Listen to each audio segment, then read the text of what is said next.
All right. We're on right now. Yeah, always. Dude, that was easy. That was remember? fast. Yeah, remember how I told you how we do it? You had like 16 people set No, up in the back. no. Had a whole fucking like football team. I'm just trying to fit in with the community, dude. Dude, you're in it. I'm late. I'm late in the podcast game. We're late. So Not I'm just really, trying to though. like jump in. I don't know if it's ever really late. You know? Don't think? Nah, because I think there's a lot of people who do it just because they're like, oh, I just want to do it because everyone's doing it. Yeah. But I think if you add real value, then it's not. You can never be too late. Yeah, I'm almost 40, dude. Yeah. So I feel like podcasting is my next move. That's what I'm saying. Like, what am I gonna do? Chill. Yeah. Yeah. I mean, the reality is like, yeah, it's like at this point, this sort of content is just, it's teaching, it's giving back. It's right? chill. Unless like you make a podcast that's about just like sex and random. Yeah, that's not really my. No, it's not. Not yeah. my avenue. It's not. But it's not. those do well. Could be educational. It could be Could be educational. educational. Yeah, it could. Should we spoon on this? We could spoon here and just wrap this out. Yeah, that'll get it going. We Too get many the people views would up. like that. Yeah, we get it going. We get It's the whole thing going. educational. So, So what's up, man? yeah, dude, I'm stoked to talk to you. You guys have like, you've been in the game for forever. Dude, it's been a while. Yes. When you really look at it, we constantly like. Because how many years for you on YouTube? We started. What did we start posting in 2009? 2009. Holy fuck. Yeah, it was 2009. That's when I made the channel. Probably when you made it. So but- wait, how many years is that? My math is terrible. It's like 14 years, dude. Holy fuck. Yeah. 14 years, I would say safely. And like we always talk about how it doesn't even feel like this lifetime Yeah. that we were back doing all that. Yeah. doing like- pranks. But yeah, like that was a different world. And then daily vlogging doesn't seem possible now. Like For you or just in general? just in general, how did we do that? Yeah. I'm How'd always we like, do it how did every I day? do that? Yeah.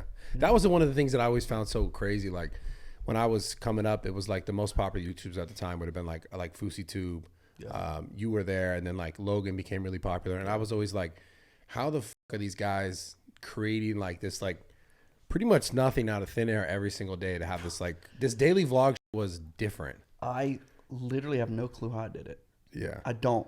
We think about it all the time. Like we would film like every morning you wake up when you're a daily vlogger, you're at 0, right? By the time Yeah. you go to bed, you have to be at 100, meaning you've filmed all day and you've edited. I edited all my own vlogs for the majority of the time. Yeah. And it was like 2 different lives. It was like, all right, the vlog's done. Now she's getting the kids to bed. They're going to bed and I'm up till 3 a.m. editing. Then as soon as we wake up, we're back at 0. Did you guys ever fight? You're No. like, fuck, man. No. Never. Mm-mm. Just never fought. We would definitely fight. You remember a fight? I'm like, yo, there's no way. Do you remember a fight? I don't remember a fight. I mean, I'm not talking about boxing each other. Not Oh. like packing my bags, like leaving, but like Well, you're like, we yo, would this definitely is fight. Yeah, it was like 3 years of going to bed without each other. Yeah. Yeah. fuck. Definitely frustrating. Serious sacrifice. Because you were doing editing, she was taking care of the kids. Yeah, it was just teamwork. It was like, all right, bedtime. Now I'm going to bang this out. And yeah, we did that. What do you think the hardest part of all that was? Well, I'm lucky I did it when I was that age. Because right now, I'll tell you, I'm just exhausted. I'm more exhausted now. Like when everyone's going to bed now, I'm like, yeah, I think I'm going to go to bed. But back then I was like, time to edit. Bam, and just go. Do you think you could do it if you had someone editing your stuff? Like if you had someone every day, like you showed up, you were just filming your life. Yeah. Yeah. Yeah. No. If somebody was doing it all, I don't know. You tried to do 30 days in December and failed. I was doing it all. Yeah, I did Yeah, that. no, I'm not talking about. Bro, I made it 14 days. I was like, Yeah, well, why would you try to take up the editing? Why did you? know. I know, like, I started filming so that I had something to edit. Like What? when you were like 12, Yeah, right? I loved editing so much that I saved up $300, bought my first handy cam, just so that I would have content to edit. that's fucking. Insane. So I actually started as an editor. I really liked editing. I liked taking something and making something out of it. You know. You know what I'm really curious about, and when I really think about the earlier creators who did all this and who've like amassed like crazy numbers and millions and millions and millions of followers like yourself. The time that you did it, it wasn't as like popular to do it. You know what I'm Yeah. saying? Like you started on the platform at a time when like it wasn't like everyone was doing it and every single person in every industry they're making a YouTube and social media is everything because it's everything now and everyone does it and everyone like needs to have it. What made you believe back then that like you could do it, you wanted to do it? Like how did you find your way to it? Well, I will say it was easier to stand out at that time. Yeah. You know, the things I did stood out on YouTube. Like you said, not a lot of people were doing it, even though I was actually late in the vlogging world. Yeah. You had the Jesse Wellens and the Shake Harls and the Charles Charles Trippy. Like, you had all these like staples in vlogging, and they were like daily vloggers. But I think my like, you know, it goes all the way back to like sketch comedy. Then I went to pranking. Pranking blew up, and it was like rated R. I was doing everything rated R. You know, we have kids. Yeah. And I slowly was like, I couldn't be in LA. I didn't like being in LA. And that's why we started shooting a lot of pranks in LA, because we were like ran out of our city. Like the whole city knew us. The police knew us. There was like wanted posters in the police station for us. What did you not like about LA? I don't know. Like every time I was here, I was just so excited to get home. Like I felt like that was where I was more happy. I was just naturally happier at home. So I remember talking to like Vitaly and Dennis and all these prankster buddies. I was like, guys, I'm going to start vlogging. Not only am I going to start vlogging, but I'm going to leave my huge prank career. Like I had the biggest prank channel out there. Yeah. I'm going to stop doing it in our prime, and I'm going to go to vlogs, and I'm going to go PG, which was like everybody was like, that's the dumbest thing I have ever heard. Why'd you decide to go that route? Well, I knew, and I lucked out, man. I was like a year before pranks just What year was this? died. I don't know. Dude, I just remember like Vitaly, like, bro, maybe? Yeah, 13, 14. pranks are getting saturated. They're going to start dying. There's too many of them, and they're going too chaotic now. They're not even funny anymore. They're just, people are going to the extremes, right? Yeah. And we're probably guilty for creating that, right? But I was like, I'm going to start vlogging. I'm going to vlog my life. And I just want to be me, and I want to hang out with my kids and my wife. We were traveling nonstop. It was like I was never home. I was doing 3 flights a week to LA just so that I could get back home every day. Fuck, bro. Yeah. To Ohio is crazy. To Ohio. Yeah. So lots of travel. I was like, you know what? I just want to, everybody's here in LA doing this. How can I be different? Nobody was making like clean family content, like Tim Allen type stuff, right? It's like the home improvement, the guy that's just at home with his kids doing edgy dad stuff. I was like, I'm going to try this. And I really enjoyed it. Well, but why? Did you know that the whole did you know it was going to collapse? Like, Yeah. Did you have, why did you know? 1000%. I don't know. I called it. I just saw it coming. I'd already been in it long enough to see like this super, anytime like there's a super rise, it starts to be saturated. And all of a sudden you're not standing out. You're not doing enough. You're not. What do you think? What do you think that Nelk had done differently? Because they sustained for more recently in the last few years. Well, I've seen a trend of pranks coming back. I think we've gotten out of that. Like, pranking will be around for the center of time. Yeah, everybody forever. loves pranks, Of course. But there was a moment for a couple years where like it was so frowned upon, dude. Like pranking just got so gross. It was like it was either they were just straight up fake, or it was like they're so extreme that they're not funny. I don't know. I was just like, I got to get out of this. I want to start vlogging, bro. That's literally what I did. And everybody, like I met with my managers and like, this is what I'm doing. Everybody was freaking out because like I was a moneymaker for a lot of these. Of course, yeah. Right? They're like, you're just gonna stop doing this to make family content, bro? Like, but you hit that wave though, because then you hit the wave of like, then it the platform YouTube starts to really with family content. yeah. So luckily I was in the family content at the right time. Yeah. And then the vlogs, it didn't take long. The vlogs surpassed my prank channel, which was huge, has like 1 billion views or something, which is insane to me that we would ever have that type of viewership. But the vlog channel had like 6 billion views. So we immediately just raced past the prank channel. It was like insane. Do you think it was because of the content or because the platform was like wanting that kind of content?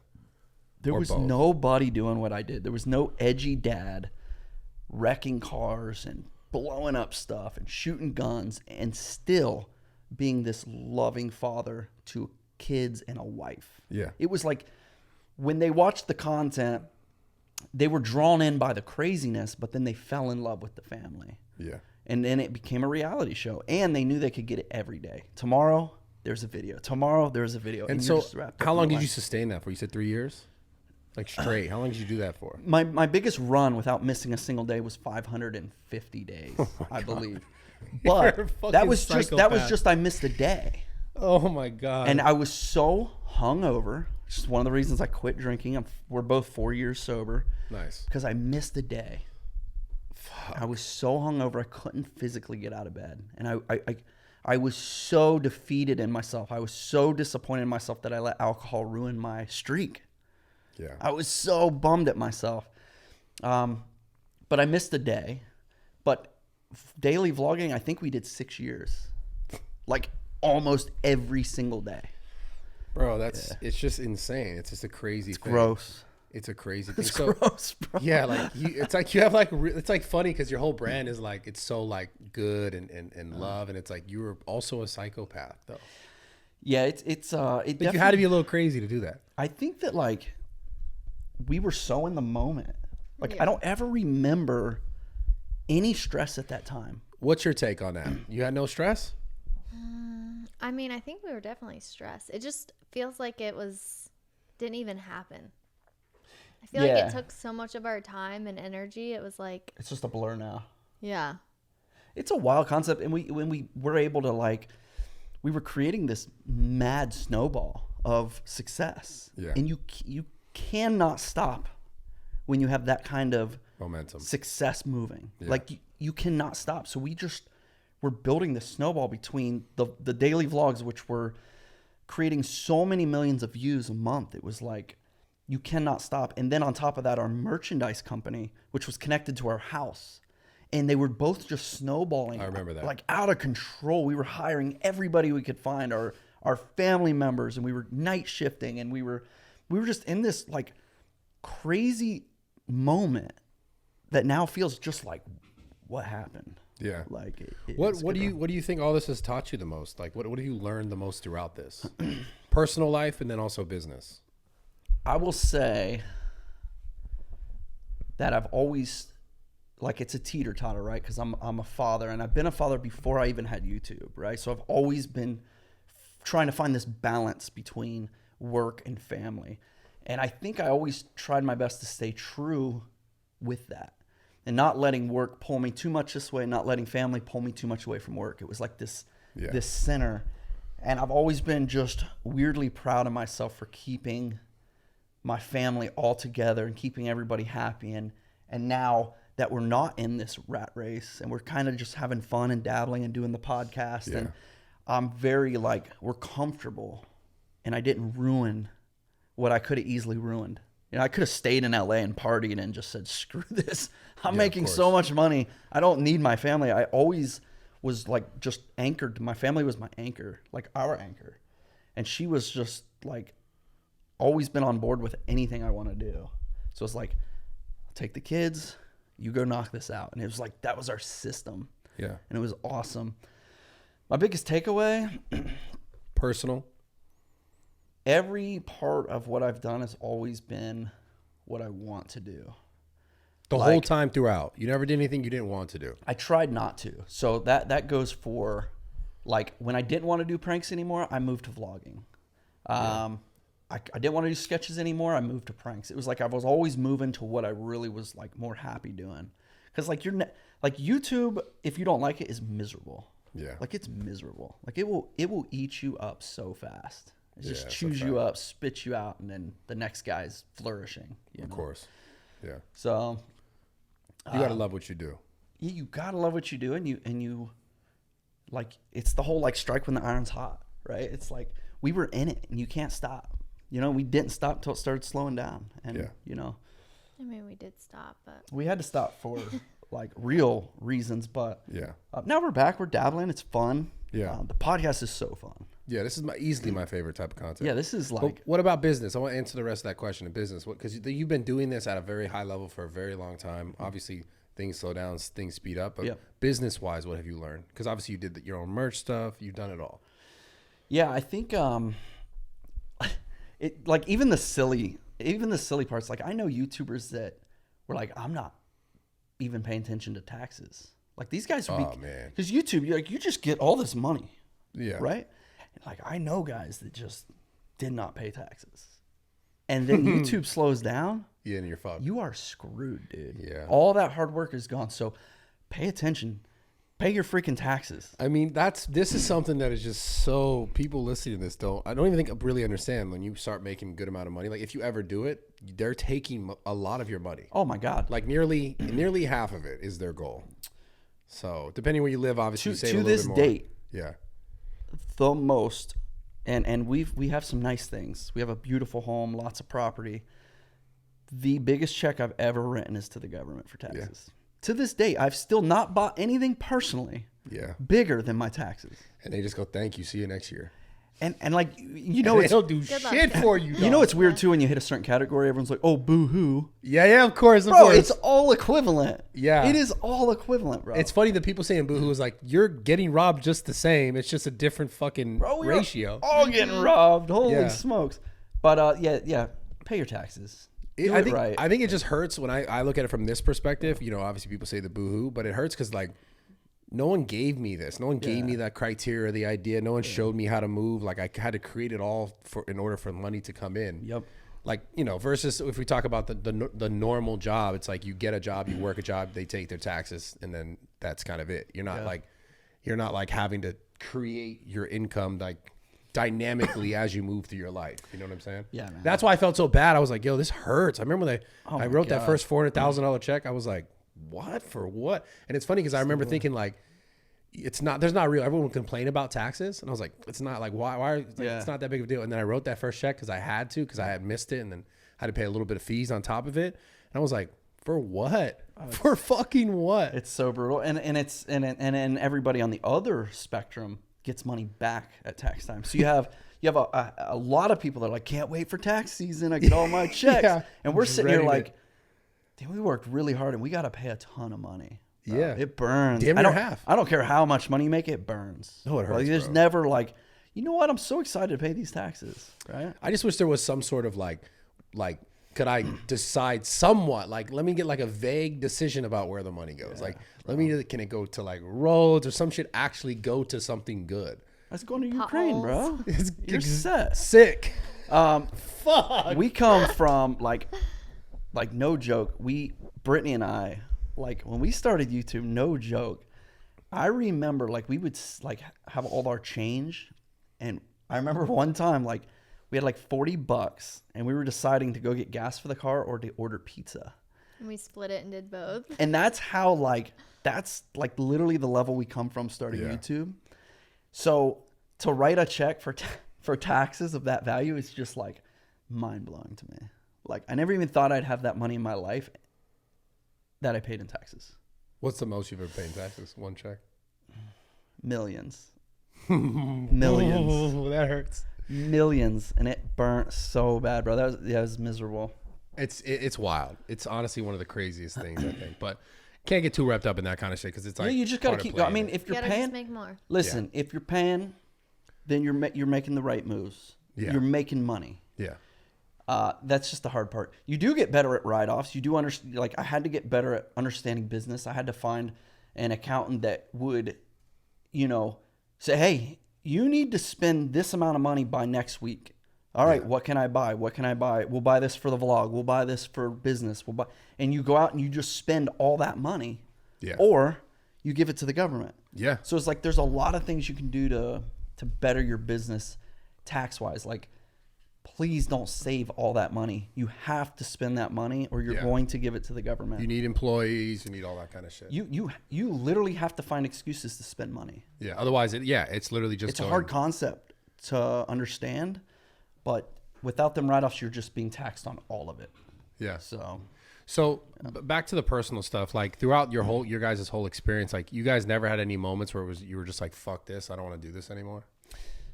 Like you. I had two full-blown like I'm done with YouTube before I ever made it. This was before I ever had any Not success. while you were making it.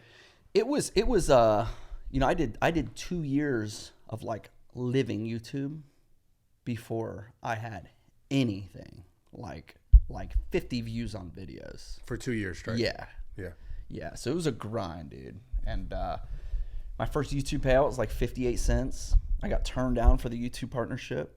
Remember, back then you had to apply for ads. You had to apply for a partnership. I got denied. And I think when you were denied back then, you had to wait 6 months to reapply. Holy shit. So it's like I got to grind for 6 more months. I finally got in. I don't even remember the how it went, but yeah, our first check was like 58 cents. I don't even think it was a check. It was just like on my. What were you doing Your before? AdSense. I worked in a rope factory. Rope. My mother and father own a rope business, multiple rope businesses. And dude, I was just like the little hellion in school that hated school. I was like, I'm never gonna use any of this school crap. Like, get me I fully out relate to bro. that. And my teachers are like, Fully. my teachers, like, my head is down. Like, I'm not going to pay attention. Yeah. And I just literally every time, I'm just gonna make videos. My teachers are like, by the way, I graduated in 2001. YouTube didn't even come out till 2006.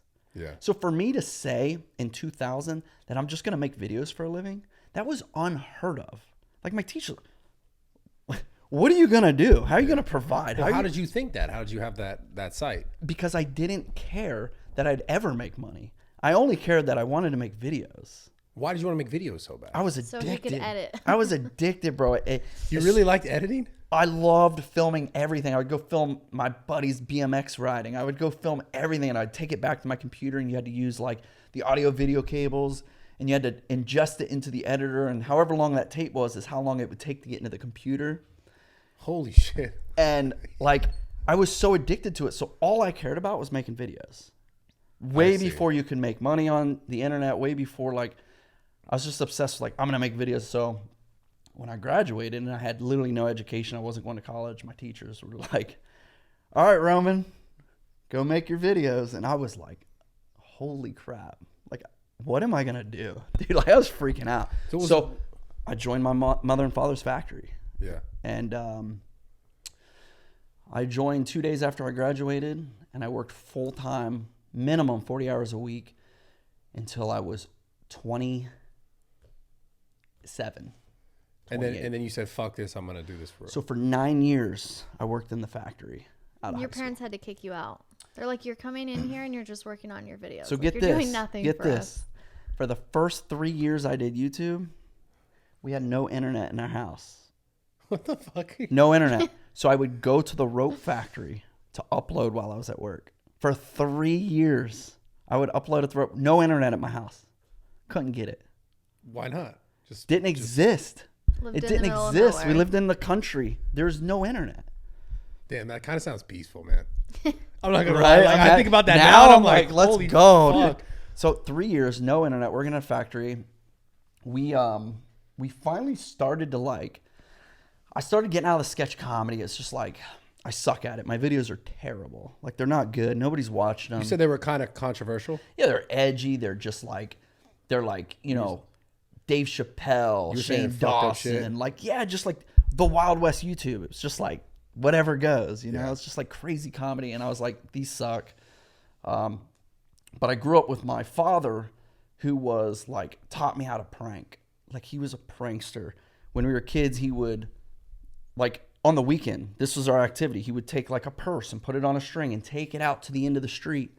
And then when cars stopped and they go to grab that purse, he would yank it on a fishing pole. And Just laugh. because. Just to entertain us kids. What the fuck? So I was like, This is it. I'm going to go tie a string on a purse. No joke. So we go out, we tie a string on a purse, and I come home, I upload it on my sketch video channel. And it goes crazy. Crazy, bro. This is like 3 years of hard grinding YouTube, working in a factory. I've got 2 days off a week to make a video and get it uploaded, right? Yeah. Video gets 600,000 views in 5 days, which to me was unheard of. Well, yeah, that's insane. Like, even back then, 1 million views on a video was very rare. Yeah. Like, that was like my absolute pinnacle. And it's going crazy 5 days. Tosh Plano's calling me. Ridiculousness was hitting us up. World Star and all these. I'm like, holy crap. Like, what is happening? They're trying to use the content. They all want the clip. Yeah. So I'm like, yes, play it. And then the next day, I wake up and the video's gone off YouTube. It's How'd it get gone. taken off? How'd it get taken off? So one of the reactions in the video, which made it viral, they complained. They filed like they didn't get permission to use us. Oh man, and they yoinked it. that sucks. So my first break in 3 years, You're like, I'm finally doing it. And then it's gone off YouTube, bro. I was heartbroken. And then Tosh pointed out, they all called me and said, well, if it's off YouTube, we probably shouldn't air it. And I'm like, oh my God. So I lost all of it. damn, Like all of it. that's crushing. It was so discouraging, man. And I think those are the moments where you have to like, I know it's easy to say now because I did overcome it. But man, I'll be honest, at that time, it was just like, this is never going to work. Like, this is never going to Then work. why'd you decide to keep going? Because I just loved it. I loved it. I never, at that time, nobody was running around like I make money on YouTube. Yeah, no, I didn't even know you can make money on YouTube. No one. So the only reason to do it was passion. Yeah. There was no, now there was subscribers. I was totally into getting more subscribers. But nobody was like, we were successful a long time for years where people were like, you make money on YouTube? Yeah. And it's just like, It was like 5 years. yeah, like we were in it so early that it was so awesome. I loved people not knowing. Like that was the greatest thing. Yeah. Um, But it's so different now. It's such a different game now. Now these kids are seeing the success and they're just like, I'm going to be a YouTuber. Yeah. And a lot of them do love it, but a lot of them are just seeing the success. Yeah. They want the Lambo. They want that's why they want to do YouTube. And that's the part that I just caution you. Like, if you're going to do it, find whatever it is you love to do and do it. Yeah. You know, you With a lot of love what you people, do. I love what I do. And it works. Yeah. You know, we found our niche, which was the family aspect and the wild vibes. It was like the dad that always knew how to step right on that fine line. And Yeah. It is interesting though how people get so enamored by like success and money that they do things that they maybe wouldn't necessarily want to do anyways. They just like, they see you have it and they go, oh, I can kind of copy it or mimic it or do it this way. And then I want to have the same success. And then it's interesting because like those people normally get burnt out on if they don't get it the way which they think they should, then they stop. And it's like, if you just started from the first place being like, okay, I actually care about this or whatever you're caring about, whether it's YouTube or something else, go towards it with that kind of love, then you'll have success. And it's just like you said, you just proved it. Your whole story was like, even when it was nothing, you still loved it. You still did it. You still enjoyed it. And then you just kept persevering through it when it was nothing. And now you had everything because you give a fuck about it. You loved it. yeah, the beautiful thing about doing what you love is that money actually becomes just the byproduct. The money's just the bonus because you're getting to do what you love. Yeah. That you will find more joy. I'll tell you this. Everybody that thinks money is the happiness, that is very complicated. Like money comes with a lot of problems. A fuck ton, man. It don't matter how much money you have. You're going to have stress in your life. You're going to have the same problems. You're going to get the same bad phone calls. You're just gonna have different problems. the, Maybe not paying your house payments your problem, but yeah, then look, you get something money's else. great. Yeah. Money's great. But in the business side of things, if you can do what you love, that is the win. Yeah. The money is just the bonus. Yeah. And it's a great bonus. I do really think people have a misconception though, because I think so many people talk about if you love what you do, you don't work a day in your life. I don't necessarily think that's exactly fair to say because you do have to work no matter what if you love something or not. Because there are those days when you're like, okay, I still need to do this. I still got to get this done. I still got to pay these taxes. And I'm not saying obviously like don't go after the things you love, but I also not caution people, but I also want people to understand that like no matter what you love, if you love what you do, you're still going to work. It is important because I think a lot of people get to a point, unless they have that super mindset of perseverance, they'll get to the point of success doing something they love and it'll get hard and then maybe they get a little discouraged and then like slow down or maybe try and find an easier way. It's also like, I don't know. There's a difference between like I love something and like I really, really want this and I really, really want to do this no matter what. Yeah. You know, so I don't know. I think a lot of people talk about like, you know, like I said, loving what you do and not working a day in your life, but there's work no matter what. And so well, if what you love grows into different avenues, which it should, then some of those things might become work. Yes. Right? But the main path is what you love. Hopefully what you love spreads into lots of branches. Yeah, and then some of those are probably going to be, I don't really want to do that one. Because you're not as good at that. You don't enjoy that as much. Right, but your main path is fueling all these branches and growing this giant tree. And, I think that's kind of what you're talking about. Exactly, It's like, yeah. it should outgrow you. Yeah. Right. And then that's kind of where you find maybe the brand deal you don't want to do, but it's, it's what makes your show keep running. So Yeah. Yeah. things like that. Have you ever, like, your perspective on all this and going through this, have you ever, like, I don't know, have you ever thought like you wanted less? Oh yeah. Because I always Literally- find it so curious, because it's like, you said what you guys said about, what's so funny? All right, dude. Just the way you said you wanted less, and she said definitely, it just made me feel really good. No, I think like within the last year, my thought is like, can we just sell everything and get an RV and So like this is- travel with Yeah, our kids, yeah. homeschool them, and just This is what I'm talking about. The reason why I asked this question is because you said earlier about your time through it, and you guys both were like, it was almost like it didn't happen because it happened so fast and so much. I'm really curious because like I sometimes look back on everything I've done, and what you said that earlier, I was like, whoa, I really relate to that. Like I really heavily relate to time just feeling like it was just like this because I had to do that. Like a whole portion of my life, obviously great things came of it, but like genuinely me like living in those moments, not as much as I was living in like what I had to continue to do. And that's why I asked you that question. Obviously we're talking, in a group here, but you could answer this as well. I'm just curious have you had moments like that? And you're like, damn. oh, yeah, for sure. I think Yeah. about it every day. I'm like, our daughter's 5, and I'm like, I don't even remember when you were 2. Like what? We were just like so busy all the time that it's just your mind is just thinking about the next thing and what are we gonna film tomorrow, and you're not living in the moment. So there's like so many times where I'm like, let's just like chill and enjoy our kids while they're at home. But then we're at home with them for like a day, and we're like, okay, Let's go back to work. Let's get back to work. Yeah. Wait, why did you think it was so funny when I said the less thing? I don't know. What I just joke took was it going? sexual, dude. Oh my god! Why'd you do it? Do you Why'd ever you want Always, less? She's always. like, all the time. Yo. I'm just giving you too much, babe. I know. Yeah. I'll be Too honest. much. Look, like It's so funny. we Everything's always sexual with him. It's fine. I we love come it. we come from a very modest grow up, both of us. You lived in a trailer park. I lived in a small cornfield town. I love it, man. It's dope.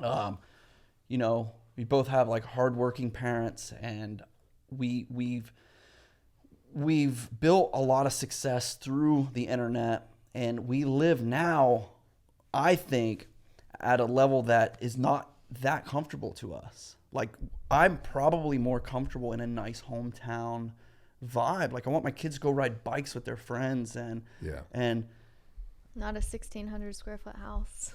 1,600, yeah. 1,600.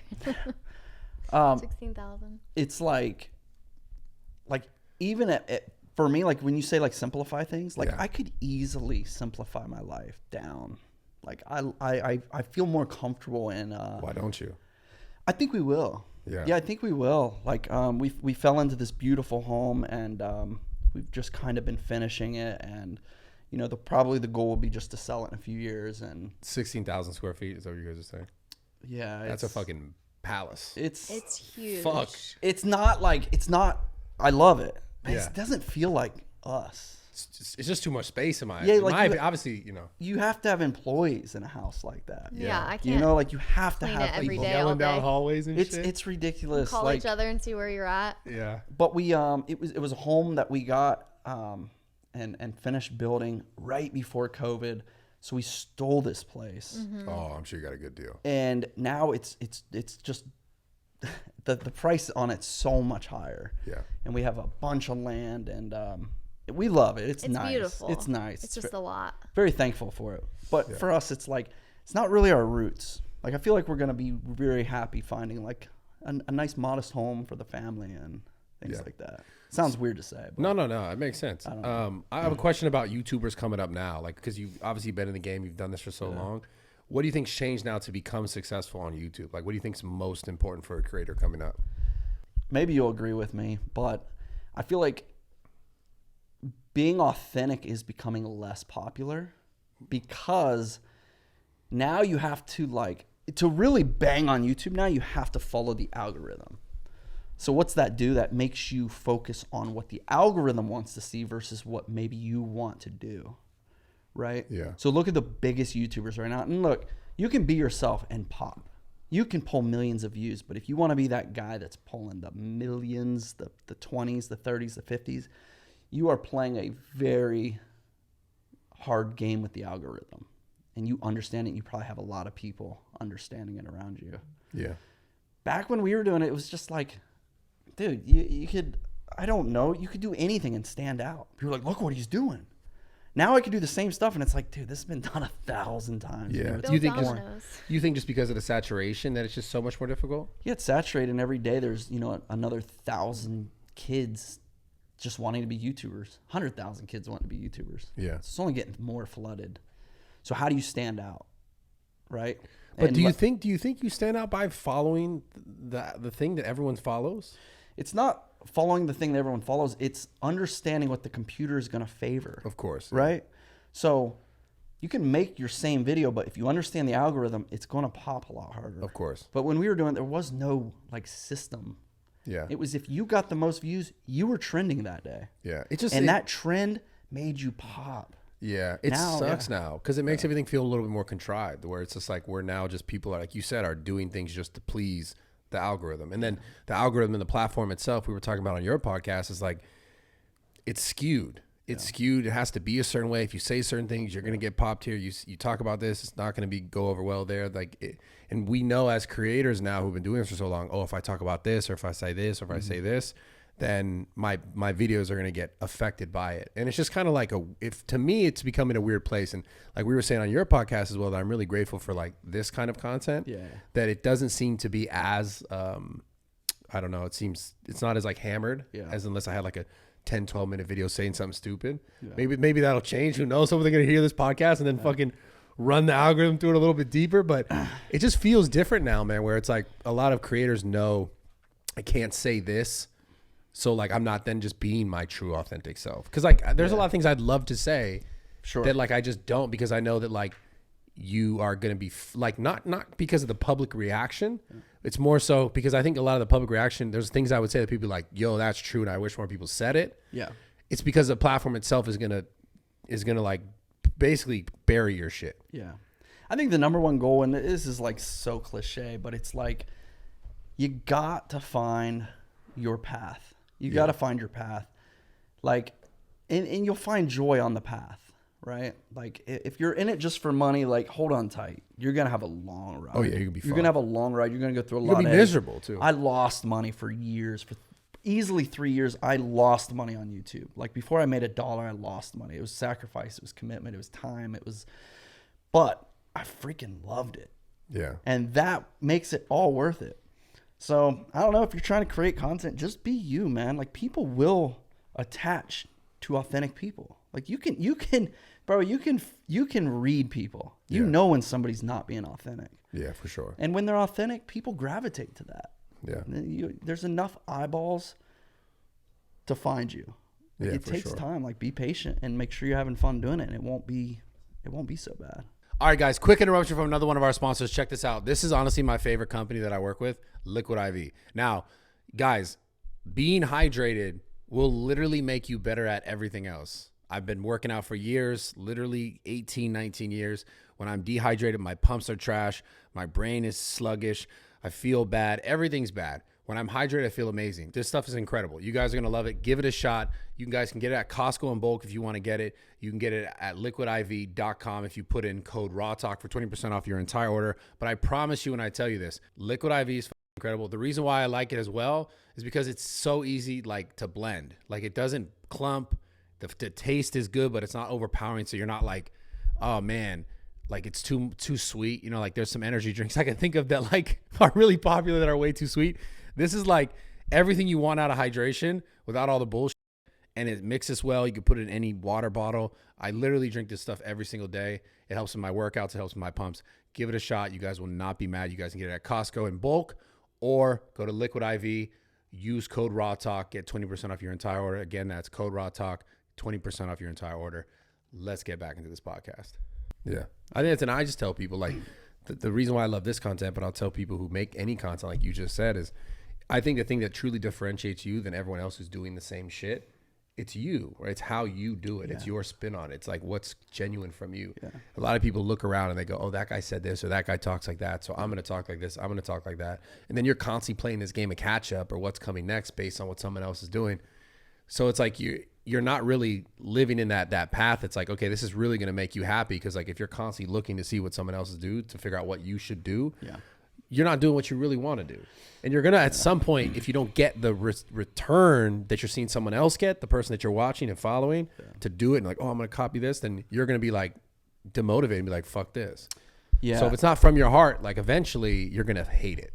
I want to throw this out there, and this can help a lot of people. When I was a kid, and still to this day, my dad is a phenomenal guitar player. Best guitar player I know. He's a shredder. He can, if you put on a song right now, he can instantly grab his guitar and just bam, he can play it. He understands the guitar like magic, dude. Like a song he never heard before. Yeah, he just knows the exact, like when you whistle, you know what to whistle to make it sound like that. He can do that on his guitar. Damn. So he's phenomenal. But if anybody was like, yo, play, like when I was a kid, play this song by AC/DC, he refused to play anybody's music, because he didn't want to be influenced by their music. So when I was coming up on YouTube, I made it a point to not watch YouTube. I didn't want to be, of course I watched some YouTube, but I made it a point to never watch YouTube. I don't know who's coming up. I don't know what's going on. I didn't want any influence on the outside. I didn't want to copy another influencer. I didn't want to, and I think that helped me be very original. You know, everything we did, I always tried to make it original. Like I've never seen this before. You know, that was my goal. That was definitely our goal. So be careful what you ingest, because you will like what's working for you. Oh, I'm going to do what he does. Yeah. It may not work for you. Yeah. You know what I mean? That's a fact, man. And that person was probably doing it for 10 years before. Yeah. And you always actually saw it, or they blew up. Or... That's right. Yeah. So be original, man. That's a tough one too now, because everything's been done. At least it seems like it. Yeah. So we talked a little bit about the AI stuff on your pod, but I wanted to talk about it on this one, man, because it's such like just a current thing that I think is only going to get crazier and crazier. But the idea of like people just, you know, like I talked about the president saying random shit and like all these funny things that you see, and I'm just like, where does this go? Because I don't see it not stopping. Like this whole AI, like seemingly like impersonating people. That's just because you have their archive of voices. Yeah. Where do you think this goes genuinely? Because there's no stopping this. Judgment Day. Yeah, you really believe that? Just Judgment Day. Bro. But like, I watched too many sci-fi movies, dude. Yeah.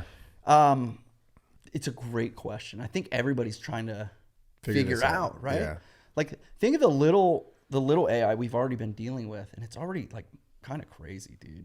It's kind of crazy. What you see. Even the little stuff. I mean, people will literally see something and imagine if you especially like imagine someone who's not so closely tied into social. Yeah. And they just like maybe their kid goes, "Hey, did you see this?" to like a you know, an adult, let's say like a 45-year-old. And they're going to see that and be like, "What the fuck?" Like something that's not true, and let's say it's crazy and outlandish. Yeah, you won't be able to tell it from the real thing. Yeah, but like most people already, we know, being on the internet for so long, that most people don't go and indulge in like what's actually happening or what actually was said. Like they just kind of go like, "Oh, I saw it. It's real."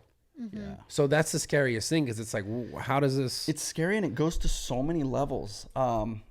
Like we've been dealing with it even on small scales. Like how many times have you said something around a friend and then you get an ad on your phone for that? Yeah. Right. The next like 20 hours. That's a tiny bit of like what I see coming. Like we've already been in it a little bit. Like we're getting ads based on what we're talking to in our private home. Right. But but imagine now someone not saying something, they just never said it, and then you see someone that you look up to or someone that you viewed, and now it's just like they're saying it, but they never actually said it, and then you just go, "Well, that's true. He's saying it." Right. So then it's like the Joe Rogan thing I was talking about. I talked about on the Full Send Pod. We talked a little bit about on yours, and it's like there's an ad where it's like it went viral of him talking about another product that he was never talking about. He was talking about a different product, and they just like dubbed it in there. He goes, "Yeah, if you just search it on Amazon, the thing pops up," and it's like now people are making millions of dollars off just scamming people. Like, yeah, I think we're gonna. I think the country and the world already has major trust issues, right? Whether it's the government, whether it's the elites, whether it's who believes in what, we all have this division and trust. And I think with AI, like, how are you going to trust anything? Dude, how are you going to believe anything? Because this stuff's going to get real. This stuff's going to get to the point where I think people will get out of problems because you'll be able to claim it's fake. Like, I don't see this being a great thing. Yeah. I don't feel know. It's going to fucking implode, man. I feel like it's like you're taking your privacy out of our own hands. Right? Yeah. Right now, you control your content. You choose to record. You choose what to edit. You choose what to post. Right. Pretty soon, like, they will be able to dupe us so fast, bro. Because every word in the dictionary has been said in the last 10 years on our vlogs. Yeah. It's already in there. The AI will ingest all 2,000 of our vlogs. It will database the entire language. It will be able to just make up whatever in like they 20 want. minutes, too. Like, But the other side of it will be just like, I never said that. And that'll go on for a couple years. it's crazy. And then nobody will be like, yeah, he probably didn't say it. It's fake. It's AI. Meanwhile, I did say it. Yeah. Right? Like, I think that'll be used for, like, dude, it's going to be a nightmare, bro. But I think medically, you're going to see just computers heavily. It sounds like we're talking about the future, but we're not. I think it's like pretty much right happening here, right now. Yeah. Like, we're right at the tipping point of like, I don't think my kids will drive a car. I think the car will just drive. Right? Yeah. And it's going to be like that in all aspects. It will be, maybe my doctor's not telling me what I need to do to better myself. My computer will be telling me what to do with myself with micro computers that are in my bloodstream. And every morning I pee, it tells me exactly how much calcium I need, how much magnesium I need, what how your much insulin is, all that shit. it's going to just be data everywhere. And we're going to rely on this stuff. Well, that's what I'm saying. I mean, it's like this. It seems like it's like humans are just slowly becoming like cyborgs. Is what's going to happen over time. Yeah, I mean, even this device right here. That's the beginning of it. But this is now an appendage. I don't go to the bathroom without it. I don't sit with you without it. This is with me and beside me at all times. At most, it's at my nightstand charging. Bro, Right? yeah. If I get up right now and I go for a drive and I forgot this, bro, it's like, where's my phone? Like, you start freaking out because you go this to is check your now pocket, you're like, wait a this is second, now what the- part of us. Yeah. So now imagine how dedicated we'll become to AI, which is trying to help us, and it's dedicated to our health, and it's dedicated to our. We were talking on my podcast about aviation, and it's now taking over everything. Like, Amazon. Like, you hear all the time, they've just laid off 20,000 people. Why do you think that is? There's probably a computer now that took that spot. Yeah. So, dude, I don't know. I can only think of the cons. You know, but I'm it's sure hard. there's a ton of pros, but Yeah. I think it's like an old school coming before AI. I think of the cons. And I'm just talking on like a human nature thing. Like what's happening there, because it's becoming less real. Like human nature is changing, it's shifting completely. And I just feel like that's the weirdest thing to me is like we're like people are becoming less human. And like you said with this is the start of it. This has been happening. Yeah, like how much do you not learn now because you know you can just Google it in 1 second? Yeah, and it's also like where are we, like what are we relying on now? Like these kids and the way that they just ingest content and understand the algorithms and all this stuff and social media, but it's like we're just slowly. We're getting dumber because of this. Dude, when I was a kid, Or just fucking weaker bro, too. when I was a kid, I knew every friend's phone number. I knew my parent. I knew how to call people. If I lose that phone, I can't even get a hold of her. I do not know her number. Yeah, I do so I'm not saying they're just gonna put this phone in us somehow, dude, Bro, and you're never losing it. go drive 2 hours to a destination without your GPS. I mean, I could do that. I'm really good at directions. Okay, we're a little old school. Okay, But the new gen is they're relying solely on computers. they're done for, man. You flip their switch, they're done. Like how much longer do you think cursive writing will exist? It's already 4 years. done. It's 4 years. already done. 4 years will be completely gone. There's no use for Most it. schools don't.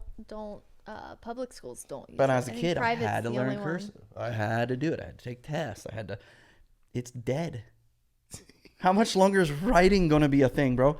Everybody's going paperless. We're now just typing fast. My son is like Dad, I'm the fastest typer in school. No, I'm telling you, dude, it's turned into fucking like iRobot. Like it's like, we're literally. By the way, at the end of all those movies, it's bad. Yeah, we're done. Every one of them. I swear, I think this is how it ends. It's just Bro, I don't know what time. You seen these videos they release of like all these robot dogs? Yeah. Bro, I'm like, this is Yes. it. The dogs, dude. These dogs in the full body Yeah. ones with the backpacks. I'm like, bro, imagine getting invaded by that. Imagine that in 5 years when they got it really dialed in. Imagine a field full of soldiers made out of metal, bro. And they just have laser beam fucking sights. Yeah, your ARs will be like spears. Yeah. It'll be like pointless. They're like zero fucking ability to miss you. They're just gonna nail everyone. Dude, it's honestly it's scary. It sounds like we're like writing a sci-fi movie. But No, it's writing literally itself. happening. It's right writing now. itself, man. That's what I'm saying. It's like where the fuck do we go from here? Because like Hopefully the Jesus problem with comes this, back. I think maybe just right? Please, a cabin in the woods, bro. because where this goes is like it also goes to full control. Like if it's all computerized, it's who's typing these buttons, who's flipping these switches. It goes to full control, like complete control. Yeah. Imagine you how easy it will be to shut you down if you break a law. All of a sudden, your car won't start. Yeah. Your bank account won't work. Yeah. Turn your phone off. It will be a push of a button to end you. It's insane. Right? I think a lot of it's designed just for control. Yeah. I think you could really look at who's designing this stuff and see how it benefits them, and that might help understand why AI is being so pushed. Because right now, it seems like everybody's like, this is bad. This is bad. Like, turn around. Like, let's stop this now. I feel like even Elon Musk is saying it's bad. Right? Oh yeah. Oh, he freaking created it. But he's also furthering Right. it. Yeah. I mean, he's definitely talking about it. Everyone's talking about this because it is getting to a point where it's like, you see like the whole deep fake stuff, and like everyone, I read the comments, everyone's like, oh, we should stop this. Like, this is clearly going the bad It's direction. already too real too soon. Mm-hmm. Yeah. Imagine 2 years from now. Yeah. It will be mastered. Bro, It would be Jacob, massive. did I text that to you? That picture, that video of Biden talking? All right, guys, quick interruption. This podcast is sponsored by BetterHelp. Okay, I've talked about this before. I'm going to talk about it again. It's never any less important. Mental health is the most important form of health. We do not have mental health, everything else starts to degrade in our lives. Our relationships start to suck. We start to suck because our perception of everything is just completely bad. Do not underestimate. Listen, I'm obviously a huge proponent of physical health. You guys know that I've been training for so many years, but the mental aspect and the thing that's so beneficial is like, you don't know, sometimes you might have a specific problem, and maybe you do, you know it, but sometimes you don't know how to solve that problem with just your own advice, right? I'm the king of like, I have the best advice, but oftentimes it's very hard for me to take my own advice and apply it. So it helps when I have someone else give me advice. For some reason, I don't know why this just helps, but BetterHelp is it a really efficient way for you to go get outside advice, unbiased advice from someone that's willing to help you, who's a professional. You guys can do this online, the comfort of your home. You don't have to worry about going to like see a therapist in person. It's probably also more cost effective than showing up in person because you don't have to drive and spend money to drive. All right, guys, so discover your potential with BetterHelp. That's betterhelp.com/RAWTALK for 10% off your first month. Again, that's betterhelp.com/RAWTALK for 10% off your first month. Let's get back into this podcast. That one. That one's good too. It's Elon, Oh, I texted Jordan it to you, Jacob. Peterson. Yeah, it's like 4 guys in a squad, and dude, it's great. No, listen to this. It's Hold on. Swiping on Tinder the other day and saw a chick with the biggest fucking booty I've ever seen. Sounds like God that. damn, that shit was huge. I could barely believe my eyes, man. I had to cool myself off with a chocolate chip ice cream cone from Ben & Jerry's. Shit was actually fire. No pun intended. My buddy Kevin from the Secret Service then brought me to the White House to sign some more shit. It was probably more money for Belensky in Ukraine, but I didn't really give a fuck. Remember to keep it real and vote for me in 2024. Bro, that shit had me dying. Oh my. That shit is hilarious. It has like millions and millions of views, millions of likes. Oh my god. It's obviously, you could tell it's like a little, it's obviously doctored. Obviously, he's fake. He can't speak that clearly. But Bro. it does sound Yeah, Like- I've seen Exactly. other ones where he was talking like about nuclear. Yeah. You seen that? And it sounded way too real because it was Yeah. way slower paced. It wasn't trying to joke. And it's like, that's what I'm saying. If you show that to someone and some like, you know, like someone who's like 50 and not tapped in, they're gonna be like, man. what the fuck? Is that real? Biden's off the hook. Yeah, like your dad, I feel like would totally believe that. He would. He'd be like, bro, did you see that video? I'm like, Dad, it's fake. Like, But so now it's like, what the fuck is real? yeah, it won't take long for we're just like, it's fake. It's fake. Everything's fake then. It's fake. It's fake. But I just think it's a crazy time, man. I don't know where the fuck it's going, but like, I'll tell this. I'll say this. It's a fun time to be alive. Like, we fucking- are watching the world change big time. Yeah. Like, I remember being a kid and hearing my grandpa say the same thing. But I think ours is like escalated to another level. Yeah, I think it's like my grandpa was saying the same. The world is over. The world, but it's still here. yeah. And I say this a lot too. Like, turn your phone off, turn your TV off, and just go outside. Yeah, this is Dude, important. the world's beautiful. Yeah. It's beautiful.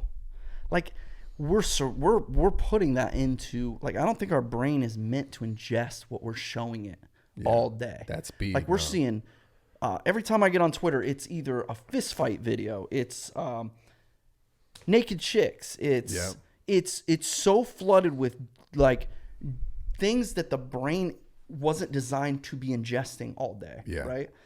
I don't know what it's doing to us, It's not good. but like the dopamine is just like, and they're designed to just feed us dopamine. yeah. You know, Have keep you ever, us on the app. I don't know if you could talk about this or not, but have you ever taken any psychedelics? I've never, ever, Not once. not once. I had an experience when I was, I don't know how old I was. It was like high school stuff. Yeah. Right? It was like smoking weed, which I barely ever did. I never liked weed. I was not the guy that liked weed. It was just like my friends are doing it. I was like, whatever. Yeah. Some weird party I was at, and I tried it. It was in like a 2-liter bottle in a bathtub, and it was like filled up, and then I don't even know what it was. What the right? fuck? A giant bong in a bathtub? It was like Yeah. It's like a 2-liter plastic bottle. yeah, and then it would fill with smoke. When the water would drain, it would fill with smoke. Yeah, and like then a bong. So dumb, bro. It was just like a gravity bong, whatever. Gravity bong, yeah. I didn't even know what I was doing. I was just trying to fit in, right? Yeah. Like, I was a nerdy kid, right? So I was just like, okay, and I suck this in. I had no clue. Did you get high? So here's what ended up happening. Yeah. Apparently, this had like PCP in it. What? Yeah. That's like that. That's one of the drugs that like you could take once and fuck your whole life up. Maybe it was something else. That's a crazy But drug. I was seeing things. I was dying. I was game over. I was in the hospital for like 2 days. You were seeing things. Oh yeah, dude. Like things that weren't there. Oh, dude, like people running by and they were like, nobody's there. I was in the future, bro. I was like in the future. I would ask for something like, can you grab me that? And then they would say, you already asked us that. And I'd be holding what I asked for. Bro, it was what so, the fuck? I never, ever, ever tried another drug in my life after that. After that. No. I think it was a blessing. Yes, I that always shit use scarred that you. story as a blessing because it kept me away from it. I no longer needed to fit in with anybody. Bro, I am good. That's a crazy fucking story. I still don't know what really happened, but like people later were like, yeah, that was laced. Like that was laced. Yeah, because marijuana wouldn't make you just see shit that's not there. No. It wasn't just marijuana. I had marijuana before. So that was like a big gift to me in my life. I stayed away from all drugs forever. Yeah. That's funny. That reminds me. Well, it's not at all like my story, so but funny. I stopped drinking because when I was like 16, I was at a Great America, like amusement park ride place. Yeah. And I was with my buddies, and I thought I was so cool because you know how people drink like the hard liquor. So I was drinking this Bacardi 151, which is like super high. Oh yeah, you can light that on fire, yeah. Yeah. And I was like, they were like, yeah, this stuff is so strong. And I was like, this ain't shit. I remember like dumbass 16-year-old kid.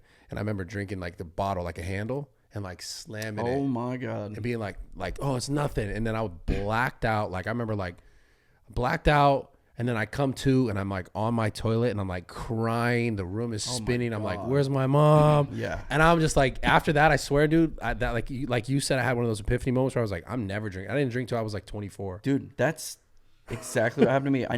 I didn't even try alcohol until 24, probably 24. Yeah. Yeah, I was too wasn't- scared. To this day, if I start feeling off at all, I start to panic, like it's coming back. Yeah, it's Interesting. jacked me up, dude. Do you do you ever deal with anxiety in your life? Yeah, for sure. Yeah. Like what forms of it? Kind of just panicky. Yeah. Panicky anxiety. Like worrying of death? Yeah, like just like stress. Yeah, I'm gonna die. All Like the you time think- you'd be like, I think I need to go get an MRI. I think I need to have a brain scan. I'm like, Yeah. fine. I've- Nothing's wrong. Yeah, and then when I was 16, before that happened, I was freaking out. Like I thought I was dying like multiple times a night. I wake up, I couldn't explain to my parents how I felt. It's just like I'm dying. Like I feel like I'm leaving my body. Like I feel like I'm looking down on my body. Like it was the most bizarre thing ever. And this went on for like 6 months. Nobody could figure it out. The hospitals like couldn't figure it out. I wrecked my car, and my uncle took my car, and he's fixing it. And he calls my parents. He says, "I think I know what's wrong with Roman. He's got no exhaust pipes." Wait. I can't tell if you're joking or not. This is 100% true story. He said you're out of your body experiences because you have no. No. Exhaust pipes. I just kept feeling like I was dying. Oh, okay. The exhaust was getting your car. For 6 months, nobody knew what was wrong with me, and I couldn't leave Okay. the house. I was freaking out. The way you explained that story threw me off because it was like, yo, he's got no pipes on his. He needs his exhaust. Okay, all right. And I thought it was like, yo, that's why he's fucked up right now. Yeah, He needs yeah. a new exhaust system. He needs a new exhaust system, bro. Okay. Problem solved. Got you. I see No, where so you're going. He calls my parents. He says, "I think I know what's wrong with him." Like, because the whole family, everybody's trying to figure out what's wrong with me. He's like, and it's wintertime, right? So I have a 1972 Plymouth Oh, you got Valiant. to start it up. So I'm sitting for 30 minutes in my Yeah. car every morning, letting it warm up. Yeah. And all this exhaust is just You're not smelling it? carbon monoxide, dude. Poisoning. Yeah, I was exhaust, dude. I'm just like, yeah, it's my car, right? I'm sucking in all this carbon monoxide poisoning. Yeah. It took like 9 months for it to get out of my system. That's fucking intense. Yeah. Wait, well, I don't understand. You're not smelling. You got to be smelling this to a significant degree to be like, what the fuck am I doing sitting in here? No, like, I don't think carbon monoxide has a smell. I just smell my exhaust. I didn't even know what carbon monoxide was. I didn't even know people went in their garage and killed themselves with it. Yeah. Like that. I was just this kid with his car. Like, yeah, my car smells. Yo, that's what a it smells like, crazy bro. fucking Just an story. innocent kid, like, And you're just tripping like, what is going on with bro, I me? almost died for sure. Damn. Wonder how many more times you had to start the car in the morning to fucking be. Actually, yeah, I don't know. And it goes back to like this blessing. I wrecked that car. Had I not wrecked the car, I would have just kept doing it. Damn, bro. Yeah. So do you believe that like things in life are just the way they are supposed to happen? Do you believe that? Well, I'm a very spiritual person. Yeah. So I've prayed my whole life. I pray a lot. So when things like that happen, when I'm you know, whatever stupid thing I do and I learn that lesson, I usually take it as like a blessing, a real blessing, like a gift. Yeah. To learn from it. I could choose not to learn from it and keep doing it and course. deal with the consequences, but I have always been good at like, all right, I am never doing that again. Yeah. Ever. So Have you ever struggled with your faith? no, never. Never. All in. I have, man. Yeah. On and off, yeah. I mean,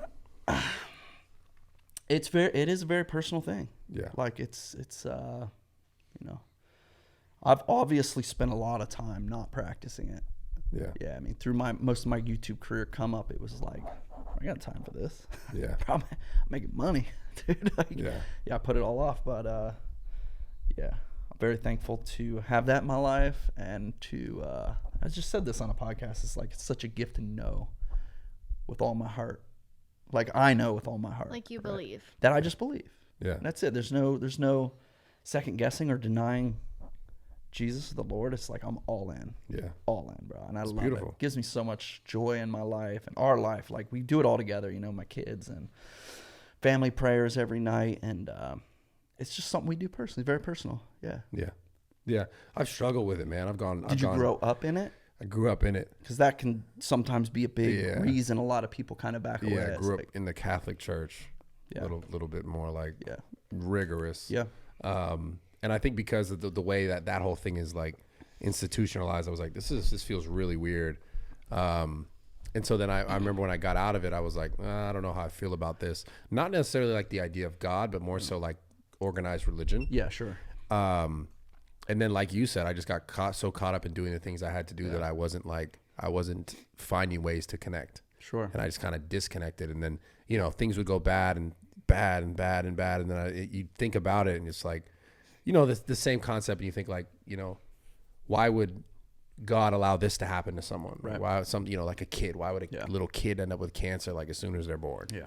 You know, and then you start to question all these things. And I dealt with that in my own way for my own life experiences. And I kind of like rescinded myself. But lately I've been a lot more like praying. I've been coming back to it. And honestly, like I miss, not feeling comfort in it, but I just miss that like almost like internal dialogue that I had. And I remembered before I really started coming up that like you said, that feeling of almost like peace in everything, no matter how it goes, just because you have that certainty. Yeah.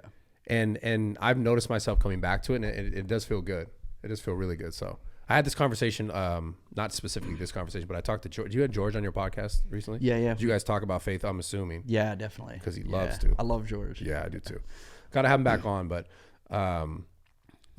so you've always been a believer. You've always been in it that way. Yeah, just like it's weird too because we never went to church as a kid. Yeah. Ever. Like my family, and maybe that helped me find it on my own. Yeah. Because, I mean, I could see like forcing your kids to go to church could go the other way, right? They're just like, it's not for me, or you've made me go, I don't like it. So we just found it on our own. But my parents certainly always taught me the right morals and taught me that there was God. But we never went to church. It was just like, you know, same thing. My parents were stupid busy and they just, you know, living for the world. But eventually they did join a church and they went constantly. I watched our lives change. I watched everything change. But even when they did it, mom and dad did it, they never asked us to go. It was very personal to them. And the same thing has happened with us. It's just very personal to us. And just something like, it's hard to explain to people. Like I said this on Logan Paul's podcast. It was like the concept of like what we've got to do in our career has been what a lot of people just dream to do. We've traveled the world. We've skydived in Dubai over the Palm, and we've collected all this money in our bank accounts, and we have all these worldly joys, right? Yeah. But finding Jesus and the Lord in my life has more joy than all of that combined, and I can't deny it. There's no way for me to pretend that it's not 10 times better than everything I've achieved in this life. Like I'm that happy following the Lord. Yeah. So, and again, it's just... What about it though? What about it? Like what about it makes you have that feeling or that emotion? Because people like listening. I believe for me, it's the comfort. I believe I get an overwhelming load of comfort and joy knowing that I can have peace in my home and have this idea that my family will be protected and that we will go on after this temporary life to this better place. That to me is very exciting. Like very exciting. You've never doubted it. Never, ever. Yeah. Damn. I mean, there's probably certainly been times it's like, you know, why is this happening? Of course, right? And a lot of that's where free will comes in, right? Yeah. It's like we have free will. Like the Lord is never going to affect your free will. Right now you can go break any law you want, right? Yeah, make a bunch of fucked up choices too. You can do whatever you want. That's the beauty of the Lord. Like he, you know, I don't know. It's super like strange to talk about because I've went my entire career without ever saying it. No, but I'm at least at this point in my life, I'm really looking more towards it again. So that's why I'm just talking to you about it. So I'm interested in it. I know the days that I wake up and I read the scripture are my best days every single time. In fact, I know that when I'm having a bad day, I didn't read my scriptures that day. Whether my day's good or not, reading the scriptures gives me just enough armor and comfort to get me through the bad situations in the day. Doesn't mean you're not gonna have a bad day, right? Yeah, of course not. But it gives you just enough strength to get through it. Like I'm weaker without scriptures. I'm not as I'm not even on my game as much without the scriptures. Like, it really has saved me, man. Like, seriously, it's saved It's beautiful. me. Yeah. Fuck. I need to get there. Yeah. Because I just have doubt so much sometimes. It's a lot of discipline. It's like reading scriptures is boring, dude. Like, it's so boring. A lot of this is hard to understand. It's, you know, it's complicated. It's parables. It's not exactly designed to be like, whoa, this is so fun. Yeah. Right? It's like this sacrifice that you would sit for 20 minutes, 10 minutes. Yeah. Read a few. It's the thing for me that's so interesting is that my rational mind goes like, well, you know, you talk about the scriptures and you know, the stuff that you're reading. I always think then, these are just like kind of becoming almost like just daily affirmations. I'm not trying to simplify and say it's that simple, because it's more, you know, complex than that. But what I'm saying is my rational mind, like the cynicism in it is like, well, is you're just believing this because like you want to believe this, or are you reading these things and you're getting the good information from it, and that's why your day is better, and not necessarily just because it's like a connection to Jesus or to God, right? So that's where my mind goes like, well, what about that aspect to it? Yeah. Like maybe it could be that same feeling could be granted to you from yourself in a different way. Yeah. And that's why I always go back and forth in it. But and then I try to remind myself, and I try to look back on my life when like I really like kind of surrendered and submitted to this idea and like being more connected to it. And I look back at the times that I would really actively pray, and my life was fucking great. Right. And so like I have this weird battle where I'm like, why don't I try and do that again? And then I'm like, well, I've been fucked over and I've been hurt and I've been this and I've been that. And I'm like, it's just hard for me to get all the way back to that, if I'm just being honest, man. Yeah, of course, man. Yeah. It's absolutely tough. And I think like it comes with a lot of responsibility too, right? Like even if the Bible was completely made up, let's just say it was totally fake, it is still designed to make a very good human. Yeah. Like there's no part of that Bible that would force you to be bad. It's designed to make you good on this earth, to have good morals, to love thy neighbor, it's designed to make good people. So even if it was fake, you're still getting the understanding of what makes a good person. Like I think it has such good morals behind it. Yeah. You know, just be kind to people. Why? I can't even believe we need to hear be kind to people, right? Like that's a real struggle for some people. Yeah. You know, it's I feel like the internet's made that shit worse, be a man. Human. Like that, you know, the Bible helps me a lot. Just like take a step back, man. Be humble. Yeah. Be humble. Be submissive. You know, ask for help. Get on your knees and ask for help. Like submit and say your prayer, and watch how fast your life changes. You believe that wholeheartedly? Absolutely. Yeah, it's beautiful. Absolutely. Man. Fuck. I've watched it happen. I've watched my entire life change through this, man. Yeah. I mean, shit. Yeah. It's proof is in everything you have, obviously. Yeah, I give it all to the Lord. I mean, you have 2 fucking helicopters. Give it all to the Lord. Just like the weirdest thing in the world to me. All right, quick interruption for one of our sponsors, Mint Mobile. Listen, if you guys are trying to save money this year, every single month, I'm telling you, you guys are going to cut your costs like in half. Before this, I spent like, I don't know, like $200 a month on like a whole family plan. This is like, you can literally get a plan for yourself for $15 a month, like zero cap. Unlimited talk and text, high-speed data, everything $15 a month. You could use your own phone, switch it with the eSIM so that you can basically have this service. It's online, so they cut out the middlemen, so there's no stores. That's why their costs are low. So the cost for you is a crazy savings. Again, if you guys want to check it out for you, I'm telling you, you're going to save so much money with this plan. And it's just like a cost. It's like the same sort of service you would get somewhere else, if not better, for cheaper. So it's like, why not give it a shot? $15 a month. To get your wireless plan for $15 and shipped to your house for free, go to mintmobile.com/RAWTALK. Again, that's mintmobile.com/RAWTALK. Crazy savings. Let's get back into this podcast. It's so strange, bro. Who the fuck buys helicopters and drives around? I often believe that like you're closer to God. I'm look at that.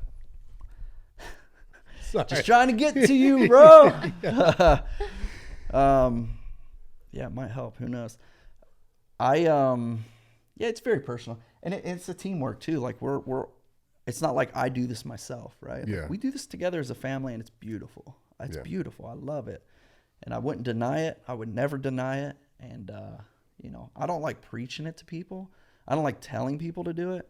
I just like people to know that I do it personally. Yeah, that's it. That's fair. That's it. Yeah. So Nothing wrong with that. Yeah. But let's talk about that a little bit. You have 2 helicopters. You have a lot of cars, or no? I know you got a GTR. No, I got a couple old Toyota trucks, which I love, like the 1980 trucks. Yeah. Like one's like fully restored. It's Yeah, beautiful. One's like kind of a mess. It's fun. It's a romper. But why helicopters? Like, what's going on with that? So I'll tell you a funny story. There's vlogs, 10 years worth of vlogs with a handful of them talking about one day. Like I'm calling out to my viewers, bro. Watch. One day I will learn how to fly a helicopter. I will own a helicopter. Which, by the way, when I was saying that, that was so far-fetched. That was like never, ever possible. Like 10 years ago. Yeah, 10 years ago, 8 years ago, 7 years ago. So it's always been this thing. When I see a helicopter, dude, I'm like, that is the most badass thing on the planet, bro. You mean they can just land wherever? They can just take off? Like, that is so cool. When you watch war movies as a kid, it's helicopters, bro, bringing in the troops. It's, to me, they're designed, they're so efficient. They can get you to point A to point B. You don't need a runway. You don't need a flight plan. You're just up and out, bro. Yeah, I see. All my favorite movies were Vietnam movies, and they all had cool I just think of that song. What's that fucking song, dude? Yeah, the CCR song. Yes. Yeah, exactly. All of them songs work. Yeah. So I bought this old car that was like for a burnout competition. Stupid little car. And my buddy Cletus, who was on our podcast, Yeah. he's like, I'll do the car for you. So I shipped it to him. And then I go to visit him so that we can launch this car idea. Like, I'm going to do this burnout competition. Cletus is going to build it. It's going to be this fun event. And we're talking about helicopters, like crazy. And he ends up like helping me.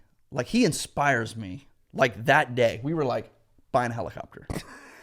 That day, I was like, we're buying a helicopter right out the gate. It's just such a crazy decision. He had a helicopter before he even took one flight to try and be a pilot. Yeah, I bought the That's helicopter awesome. before. So it was like maybe 3 weeks after that, Cletus is like helping me find the right helicopter. He's like, this is what you need to train in. This would be your best options. It's a turbine. He's like, just so good at this stuff, right? So finds this helicopter and he's like, you ready to buy this? I was like, I'm ready right now. Where do I send my money? He's like, are you serious? I was like, I'm buying this thing right now. He's like, all right. So we fly to Texas and we buy this helicopter, dude. And I've been training for 7 months in this helicopter. Isn't it ever sketchy? Like, you ever feel like you're going to fucking, we're going out? Well, I mean, you train. I mean, of course there's going to be like wind. Like, at first, wind scared the crap out of me, dude. It's just like, boom, the whole thing rocks, and you're like, we're dying. But it's like what it's designed to handle. It's fantastic. And now I'm literally just getting to where it's like, you know, it's beautiful outside. I'm literally, Britt, I'm going to go fly. I jump in the helicopter. I go to a friend's house, land at his house, hang out with him, fly home. Like, it's the greatest freedom on the planet. And it's some weirdly, like, not that... there's not a lot of laws with it. Like, it feels in very Ohio. It feels very yeah, of course. Yeah. It feels very behind the times. Like, every time I'm flying, I'm like, how is this legal? Like, how are more people not doing this almost? How is this not legal? And why are we not teaching that this is a reachable achievement? This is reachable for people. I never knew How it much in the a helicopter million cost? years. There's all different prices. Well, yours. Yeah, I bought my first one. It's like 600. Okay. 600K. Okay. So almost like $1 million. It's like it's a great helicopter. I really like it. Okay. But that is achievable. Yeah. Like, I'd rather buy a helicopter than a Lamborghini, dude. Like, I'm still stuck in traffic with a Lamborghini. Like, I don't care, dude. And helicopters are just How much time do you have to spend to learn how to fly a helicopter to fly one efficiently? Dude, I'll tell you this. Those first 10 hours is like crazy. You need 40 hours with an instructor. You have to take a written exam and pass a check ride. I still have to take my check ride. I have not done that yet. In order to fly with passengers, like, if you came over, let's get in a helicopter, I cannot do that until I pass my check ride. Got it. I can fly solo. I feel like it's way different here in Cali. It's like that you probably can't do this at all. It's probably very stressful. Yeah. Because there's so much airspace restrictions here. Yeah. You just have to understand it. You can definitely do it. but it's just, yeah. You probably radio calling out of your You've property. somewhat inspired me to want a helicopter. Dude, it is spreading like wildfire, bro. You get in a helicopter, it's game over. It's game over. It's honestly one of the fucking craziest things about you. It's pretty funny to me. It's that whole concept. I just imagined you like waking up and being like, I'm gonna go fly my helicopter. Oh today. my God, And then please. go to your friend's house. Bro, It makes him so happy. Nothing else makes him that happy. facts. Every time I Nothing. Not I love how even that's me. coming. Not Coming even from her me. is just Bro, beautiful. every time I come home from flying, she's like, you need to fly every day. Because You're all I'm excited. Dude, I'm so happy. Like, you never felt freedom. Like, hopping in your own helicopter in your backyard and going to visit a buddy. It sounds insane. Like, Bro, you're just looking down at the cars like, bro, I'm already there. like you said, in my mind, it seems unachievable. My exact thought. I didn't think that was achievable. I didn't know humans could just go buy a helicopter and fly it. I did not know that was a thing. Damn, dude. I thought you had to own a business. That you had to own a business or be part of the government or med flight or I something. feel like we shouldn't put this out because then more people are going to think and they're just going to get helicopters. get helicopters. The airspace is going to be fucking crowded, dude. You're going to be Another thing super cool that I learned through the training is I always just assume, probably from war movies, if a helicopter shuts off, it just falls to the ground and explodes. Which makes sense, right? That's exactly what I think would happen. Right? If it stops, you just fall and tumble and die. It's incredible how helicopters descend. There's a sprag clutch in those rotor blades, right? Have you ever blown on one of those little windmill things? Yeah, of course. Yeah. And they spin with the wind, right? Yep. Just as if you had engine failure in a helicopter, that sprag clutch allows spin. the rotor to spin freely. And now you are working off the descend rate in the air through the rotor system. So you float through the sky. You go up there and just turn it off and like go like this. You literally float down, bro. It's unbelievable. It's incredible. Like, I don't know how to explain it. We've done 100 of them. You go up and you shut all the power off, and you have to go all the way to the. Oh, that sounds fun. It's unbelievable. Do you like it or are you It does scared? not sound fun. I started all of my ground training because I'm like, well, I get like super car sick, and I think it's like a control thing. So I'm like, when we flew in the helicopter, I was like, I feel like I have to at least know what's going on to like not be sick and for safety. I mean, for you could just family. say he convinced you to take those. You know, he probably convinced you to fucking learn how to do Well, it. yeah, I wouldn't have ever done that on Well, my I own. think for us, it's like we have 4 kids, right? Yeah. So I love the idea of like both of us understanding how to pilot that helicopter. Yeah, if something happened God to him, forbid I'd I- be Gotcha. fine. Yeah, yeah. God forbid one of us have an issue, the other one has enough education to land that helicopter, and that's kind of where my mind is. Yeah, it It's makes like sense. you need to understand this machine, which, by the way, is one of the hardest things I've ever done in my life To understand it. by far.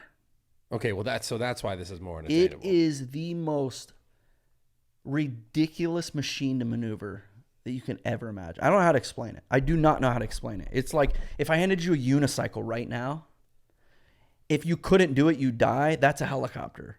You cannot ride that unicycle until you learn how. Bro. That's a helicopter. It'd be like holding a plate and putting a marble in the middle, and you have to keep the marble dead center. Oh, That's yeah. flying a helicopter. It's like naturally that marble's going to want to go to the edge and just roll. Like, you can't keep it in the It middle. sounds Ting, fucking ting, ting, ting. terrifying. Yeah, Bro. like, but what the fuck? Listen. I don't know if I want to do it no more. If the helicopter was just Talk me out of it. If the helicopter was just invented and they're like, try this, the first thing I would say is, number one, it's not built right and it'll never fly. Then you get in with an instructor and you're hovering, and for the first 5 hours you're in a full-blown wet sweat, death gripping the cyclic, and you're trying your heart out. Nothing you do keeps that helicopter straight. Nothing you do. I don't want to do it anymore. I take it back, dude. I take it back. I was pre-warned, like, this is the hardest thing you'll ever do. And I'm like, come on, bro. It's a helicopter. They fly. They hover. No, you hover it. Bro, when I come to Ohio, you got to take me in this helicopter. Yeah. So you have to, whatever your check thing is, Yeah. you got to do that. Yeah, I need yeah. to come. It's my next thing. It's the only thing I have left. I'm done. I'm just waiting for the test. Fuck. Yeah. I'm down to come. Before we get out of here, what has been your favorite podcast episode so far? Who's been your favorite guest? Gosh.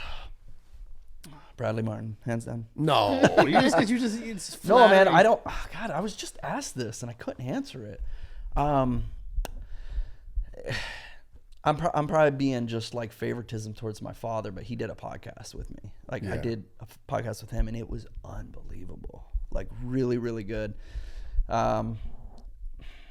Noah's was awesome. Yeah, my son, they all have such moments. They all have such moments. I have been so thankful for every podcast episode I've got to. I have personally learned so much through my podcast already. Yeah, it's the best. 20 some episodes in. Yeah. Like every guest has come with something so awesome. Like in their own, I think we're all so, you could pull a guy off the street right now and throw him right here and probably be fascinated with his life story. You know what's crazy? A lot of people have asked me to do that on my podcast. Really? Like get a random person. Dude, you and should. interview. I feel like we are all like, if you hear anybody's story, it's incredible. Like we all have such journeys. Yeah. Like to even make it to where we are right now is such a journey. Like it would take, how long to explain it? It's crazy. Yeah. No, it's beautiful, man. This type of content is like hands down my favorite. And it's the stuff I'll definitely do for many, many years to come. Yeah, that's my plan too. It's just like I wanna make sure I'm always just having fun with it and not taking it too serious. It's like, because you already know, having a podcast, what's the hardest part? Getting guests. Yeah, 100%. Having guests, and then you start to panic. I don't have no guests. No guests lined up, and then so I'm trying to just like keep it fun, keep it chill, don't panic. Like Just keep going. yeah. Just When you guys could always, even if you have, since you have two people, you could always just riff on topics and stuff as well. Yep. So we're gonna done try that that a for the few first times, yeah. time. Like Yeah. actually try to riff on like popular topics. Yeah. yeah, that's something I'd like to do as well. I just need I need a fucking co-host. That's Yeah. all. I can't do it by I mean, I can do it by myself, but it's like, it's not It's not as fun. There's something Yeah, nice it's about not talking to a human. Yeah. Well, soon you'll have your AI Yeah. right here. Dude, that other thing you guys showed me at the spot, the proto thing, I'll have that set up, and then I'll just have someone talk to me. Yeah, you can just beam them in from anywhere. Damn. I think we got to figure it out, It's man. fun stuff. Yeah, I think we figured it out. Lots to look forward to. Yeah. Well, I appreciate you coming, man. I appreciate you coming on the pod for real. And you've done so much in this space. It's fucking incredible. And I love your message, like your overall message, Thank smile you. more. Because Yeah, like, man. honestly, like that's all this shit really comes down to. Is like we were talking earlier about being happy in the things that you're actually doing. Not just doing something because you think someone else it's cool and you want success that someone else has, but like that idea of smiling more reminds me of just all of that. Just remember why you're doing something. Like Thank you, man. enjoy it and Yeah. truly love it. Yeah, I live by it. I try to live by it. Yeah, it shows, man. I mean, you have tons of success. You guys are fucking really chill people. Like, Thank it you. shows in person. You know, it's Yeah. not just like some online shit that like, oh, they'll probably be this way. You're just exactly like that. Thank you. Man. So it's Appreciate beautiful, and I appreciate you coming on the show and Dude, showing it's love so and- good to get some time with you. Yeah, Like I've seen you for so many years. We've obviously bumped into each other. We've met and chatted, but we've never like just chilled. So yeah, it's good. fun. I'm serious though. I do really want to come ride in a helicopter. Cool. I am afraid of it, but after what you explained, the fucking ball on the plate thing, I'm like, Yeah. Well, I don't want to die. accidents happen, but the goal is to not have that happen. Yeah. Yeah. Yeah. So figure your shit out, and then I'm gonna come. I'm gonna come. Figure We your have a end out. guest house. Come anytime. Yeah, man. I'd love to come for real. But so I appreciate you guys coming. Thanks, brother. Yeah, thank you so much. Thank you.